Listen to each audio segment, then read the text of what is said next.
पहले तो तमाम जितने भी लोग आए हैं और जिन पे मेरी नजर नहीं जा पा रही, भगवान ने आंखें बड़ा बड़ा दे दिया, लेकिन रात रात भर कार्यक्रम करने से आँखिया लगता है कि छोटा हो गया मेरा, दिखता ही नहीं है। और इतने ना लाइट आ जाती है मंच पे जिसके कारण, और ये कैमरे वाले लोगों की फोकस तो और ज्यादा होता है। पीके पांडे जी की भी वाइफाई है, वो कहाँ है? बहुत बहुत प्रणाम भाभी आपको भी। ऐसे ही धीरे धीरे बताते रहिएगा, जहाँ जहाँ भाभिया लोग बैठी हैं इनके लिए कहना है क्या?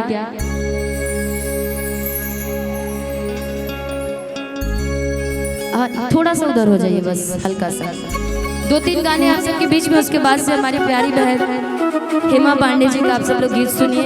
और भी बहुत सारे कलाकार हैं, क्योंकि मुझे बहुत दूर जाना है, लेकिन आप सबके सेवा में हो और 11 जोड़ियों की सेवा में हो। पूरा आशीर्वाद हमारे तरफ से भी उन जोड़ियों के लिए है।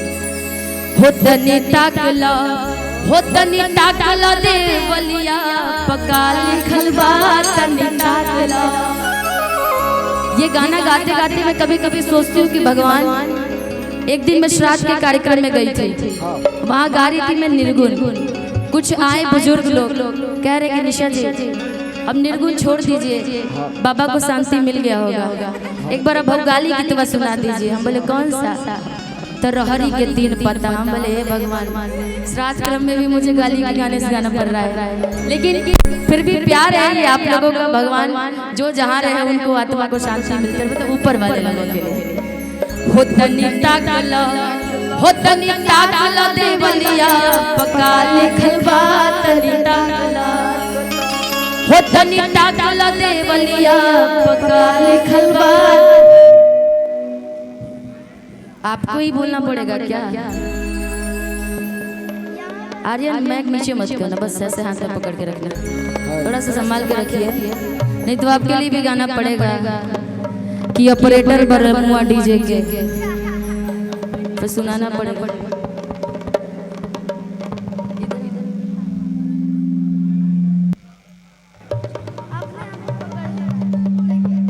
लेकिन देखिए फिर बजाने लगे आप।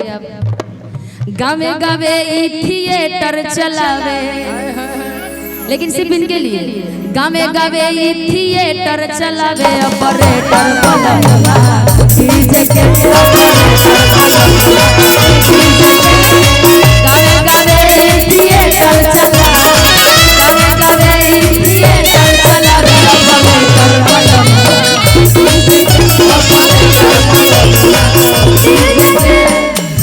लेकिन जो डीजे वाले होते हैं कि अपन में हर के त छूछे न पूछे, इसीलिए इतना सीटी मारते हैं कि अपन में हर के त छूछे न पूछे। कई कयासिक हनए चीजे के। और हम कलाकारों के लिए सबसे बड़ा हेडेक का काम, जिस मंच पे जाइए जब एक वर्ड बोलिए साउंड करते हैं, यही हाल होता है हर मंच पे।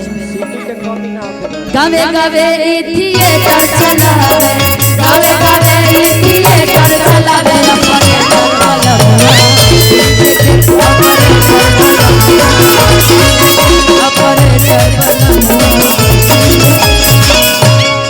अब बना देना भाई, नहीं तो फिर सुनाना पड़ेगा, ध्यान रखना।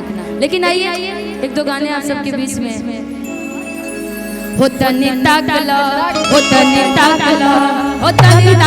देवलिया पका लिखल बात तनी ताकला। होतनी ताकला देवलिया पका लिखल बात तनी ताकला। ये तबार लिखल बात समार लिखल बात, ये तबार लिखल बात समार लिखल बात, ये तबार लिखल बात समार लिखल बात। हई समझी के बनी के बता लिखल बात तनी ताकला। होतनी ताकला देवलिया पका लिखल बात तनी ताकला। होतनी ताकला देवलिया पका लिखल बात तनी ताकला। रहरी के 3 पाता, रहरी के 3 पाता, तीनों का जाना रहे, तीनों का जाना रहे। समाधि के तीनों बनी, तीनों के तीनों छीना रहे। समाधि के तीनों बनिया, तीनों के तीनों, समाधि के तीनों बनी।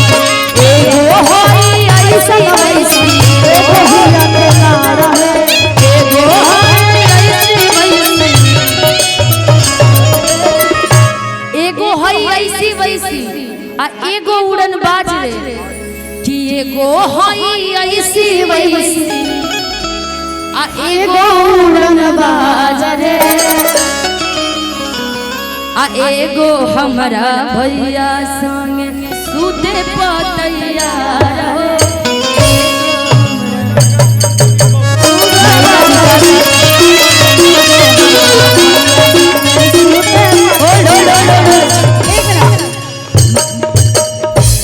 महिला विकास मंच टीम बक्सर चंदन जिनके तरफ से हम को सम्मानित किया जा रहा है। आप सभी महिला टीम को मेरे तरफ से प्रणाम है कि एक बार महिला जागरूकता के लिए एक बार ताली बजा दीजिए। और कहते हैं कि बिहार हो चाहे यूपी हो चाहे झारखंड हो, बड़ा प्यार आप सभी से मिलता है और ऐसे टीम मजबूत बना के रखिए और कभी भी हारना नहीं है हम वोमेन्स को, है ना, बिल्कुल नहीं हारना है। और जब भी जरूरत बिल्कुल बिल्कुल आप हमारे साथ रहिए, हम आपके साथ रहेंगे, कभी नहीं हारेंगे। कि एगो हई ऐसी वैसी कि एगो उड़न बाज है कि एगो उड़न बाज है कि एगो हमरा भैया संगे एगो हमरा भैया संग धागे पतैया रहो। एगो हमरा भैया संग धागे पतैया रहो। एगो हमरा भैया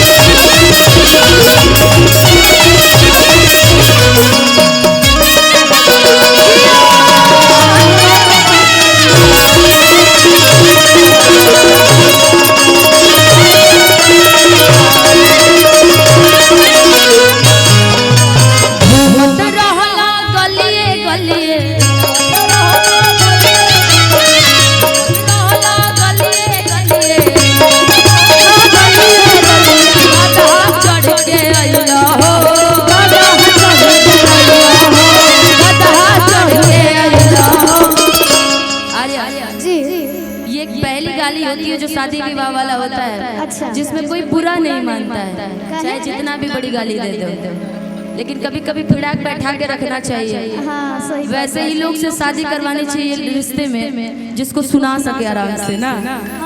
कि घूमत रहला गलिए गलिए कि घूमत रहला गलिए गलिए आ गदहा चढ़ के अइला हो आ गदहा चढ़ के अइला हो कि तू बहिन बेचवा भड़ुआ तू बहिन बेचवा सब नावा हसैला हो तू बहिन बेचवा सब नावा हसैला हो तू बहिन बेचवा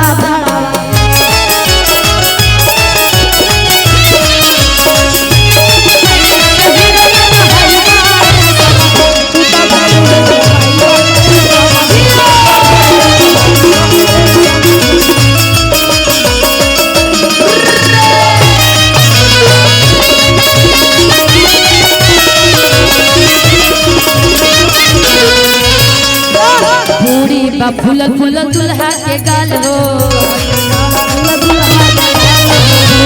फूलल फूलल दुल्हा के गाल हो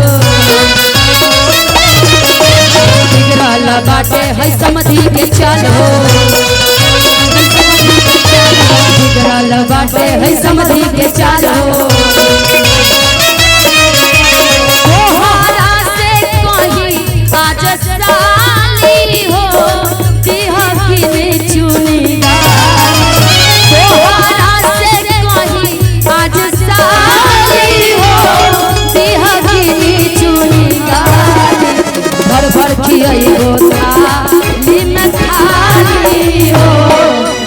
चुनी चुनी गाली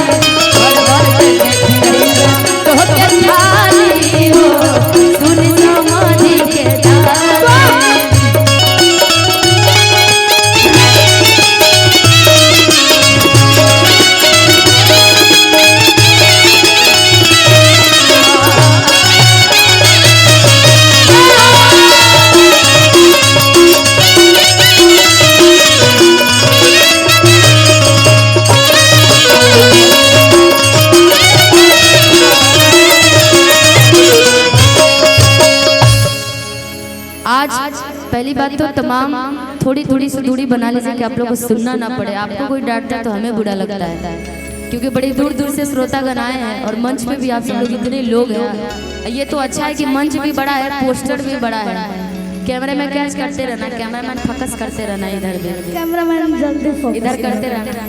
लेकिन आइए, आप सबके बीच में आज शादी समारोह में उपस्थित है तो एक दो विदाई गाने भी आप सबके बीच में होनी चाहिए, क्योंकि जिस उपलब्ध